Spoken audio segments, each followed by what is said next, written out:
Let's go. Wednesday afternoon.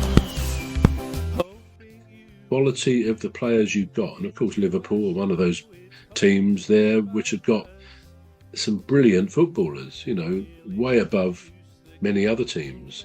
Yeah. So I think that's part of it, but all credit to Liverpool's owners for hiring, in the wake of a brilliant manager and his success, Jurgen Klopp, to hire someone who seems to be maintaining the, you know, almost faultlessly, seamlessly maintaining the standard with every chance of winning the Premier League this season is quite phenomenal.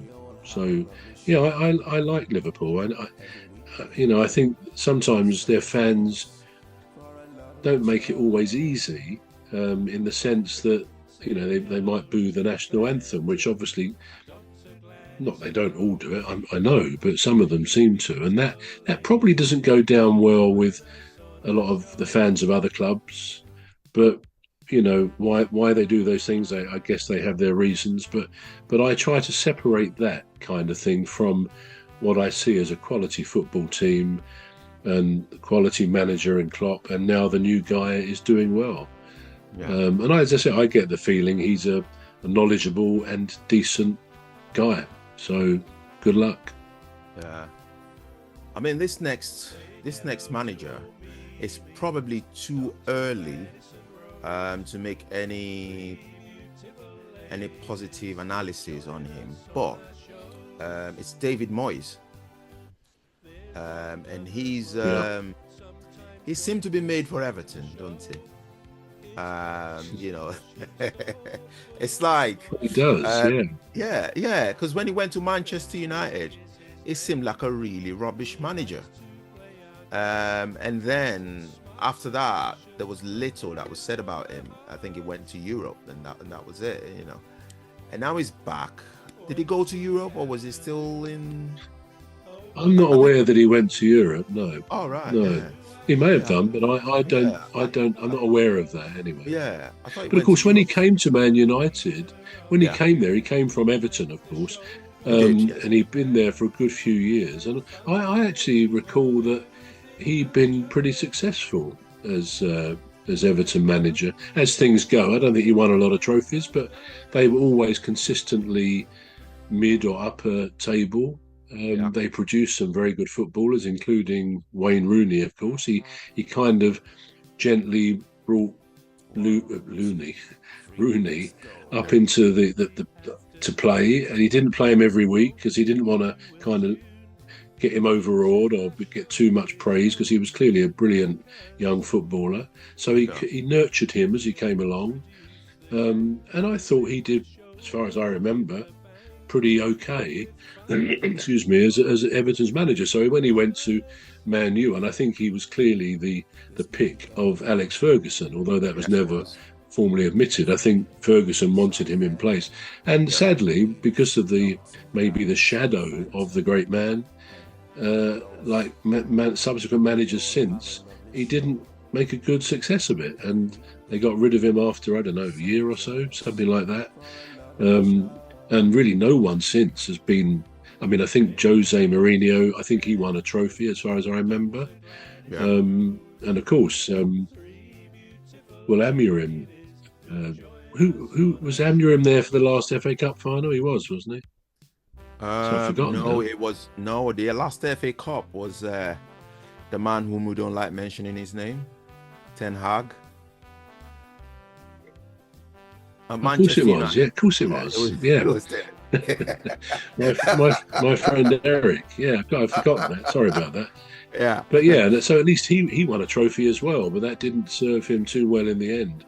Yeah. But yes, no, I don't know. I think David Moyes will be okay. You know, I think he's basically a decent manager, and I like to think he will save Everton. I don't know why I like to think that. I've got no great affection or affiliation with Everton any more than any other club, apart from Crystal Palace, which is the team I support. But yeah, I don't. You know, it's easy to wish these people. No, you don't want them to win. It's tribal, isn't it? Football is tribal, but I think there's room to actually say good luck to other teams. And if Yeah, if one of our British teams is playing in Europe, I want them to win.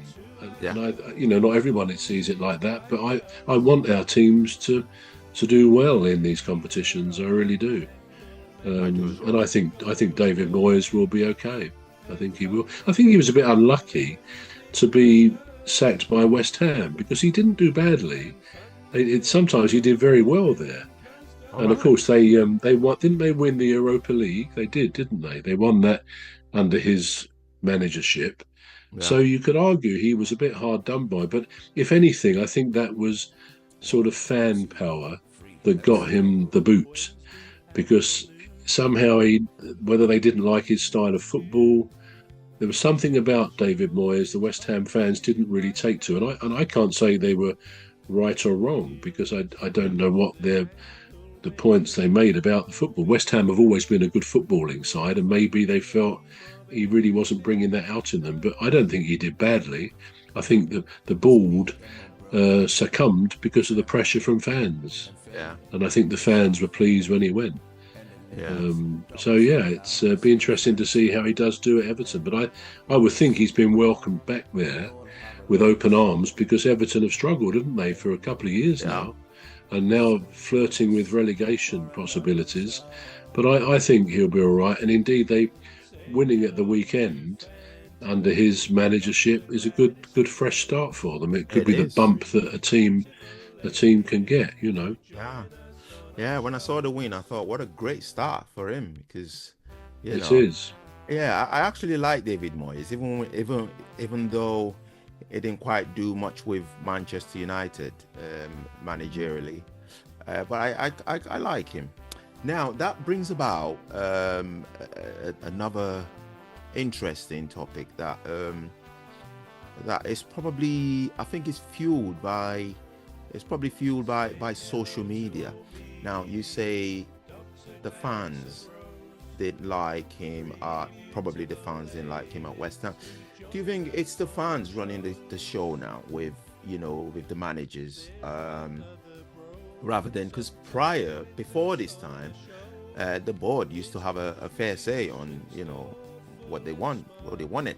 But now, because of social media, people can go on there, post a lot of things, and it seems to then be like it's a general consensus for the club to then act on, to say, well, if our fans are not happy with, the way things are going, perhaps we ought to change it. Do you think that's what's happening with our football now? Yeah, I mean, I think it's got some relevance. I agree with you there. Generally, I would say no. A board wouldn't necessarily be affected by a proportion of the fans who turn against a manager. I think so much depends on a number of other factors as well. But having said that, clearly the fans are one of those factors.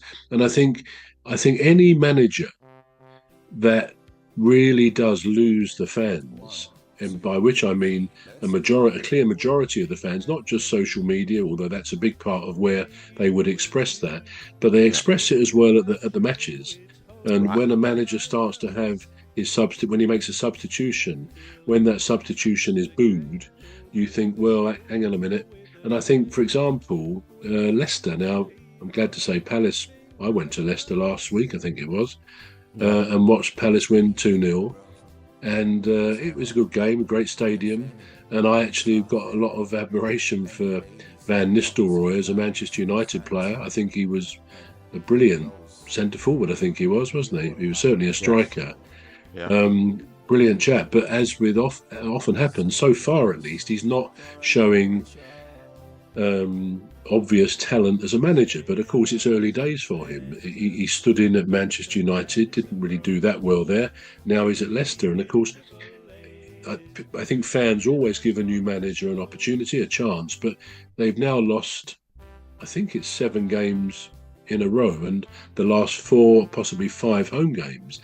And I gather on the weekend where they lost again, when he made a particular substitution, and I don't know which one it was, the fans booed.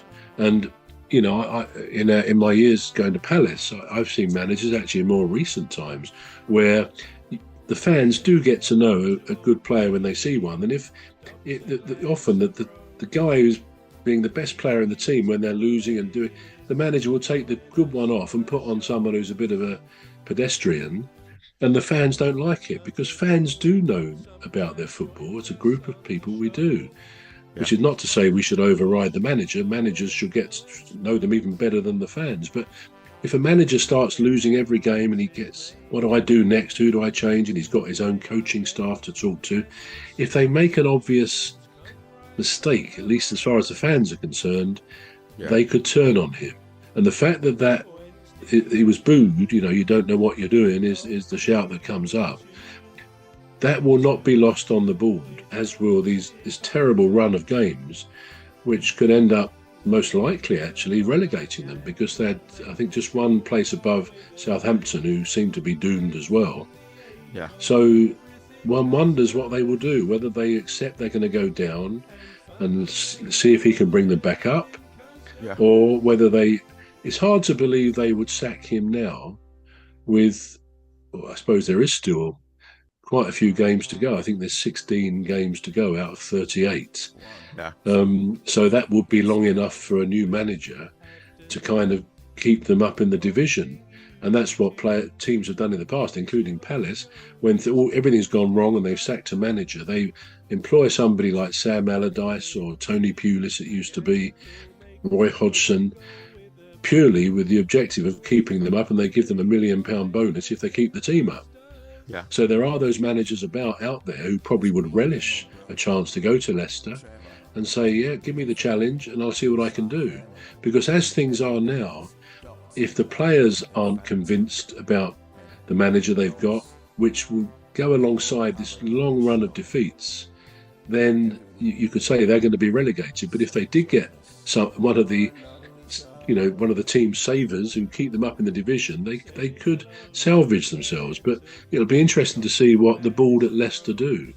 Yeah. But that's a case in point. And as I say, I hope Van Nistelrooy does well. I mean, another instance of this is Wayne Rooney, who's a brilliant footballer, but perhaps not so far such a great manager. I mean, Plymouth are anchored to the bottom of the Championship. Yeah. And it does look as if they're going to go down. Yeah. And you could argue that because Rooney had a terrible start there, he's gone now, of course, but that may relegate them. Yeah, absolutely. Well, this is all we've got time for. You've been watching The Football Referee with myself, Emmy Hikins, and he calls me bruv.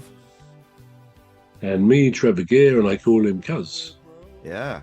So join us again next week for another interesting episode of the Football Referee. It's a goodbye from me.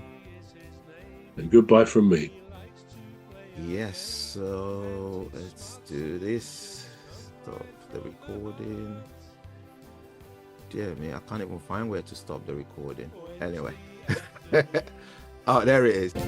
Soft Emma and the ladies, Dr. Gladys and Phantom and Rose.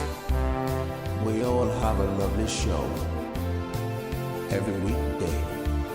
So join us for a lovely show. Say hello to Phantom.